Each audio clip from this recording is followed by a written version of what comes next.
सरकार तो बन गई, लेकिन सरकार बनने का एक जो प्रमुख कारण था वो था बीजेपी द्वारा माइक्रो लेवल पर वोटरों का किया गया मैनेजमेंट।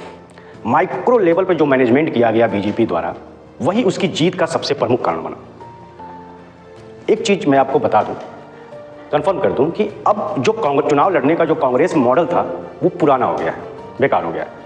ये बीजेपी मॉडल है चुनाव लड़ने का। इस मॉडल को जो अपनाएगा वही चुनाव जीतेगा। ये बीजेपी मॉडल क्या है? तो बीजेपी मॉडल ये है, जैसे प्रधान का चुनाव होता है, सेम वही मॉडल बीजेपी ने विधानसभा और लोकसभा में अपनाया। जिस तरह प्रधान के चुनाव में एक एक मतदाता को प्रधान पहचानता है और एक एक मतदाता को वो पोलिंग बूथ पर लाकर मत डलवाता है, कुछ ऐसा ही चुनाव बीजेपी द्वारा लड़ा जा रहा है, चाहे विधानसभा हो या लोकसभा हो।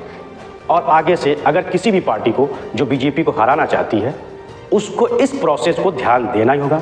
और आप तभी बीजेपी को हरा सकते हैं या बीजेपी लेड एनडीए को हरा सकते हैं जब चुनाव का बीजेपी मॉडल अपनाएंगे और एक एक व्यक्ति को, अपने एक एक वोटर को पोलिंग बूथ तक लेकर आएंगे, तभी आप चुनाव जीत सकते हैं। अन्यथा बहाने बनाते रहिए। सत्य तो ये है कि जितना डेडिकेशन, जितनी तत्परता और जितनी सत्ता की भूख बीजेपी के लीडर्स में देखी जा रही है, उतना किसी भी लीडर्स, किसी पार्टी के लीडर्स में नहीं दिख रही। अब ऊपरी तौर पे आप चुनाव नहीं लड़ सकते हैं, आपको ग्राउंड लेवल पर उतरना होगा और मेहनत करनी होगी।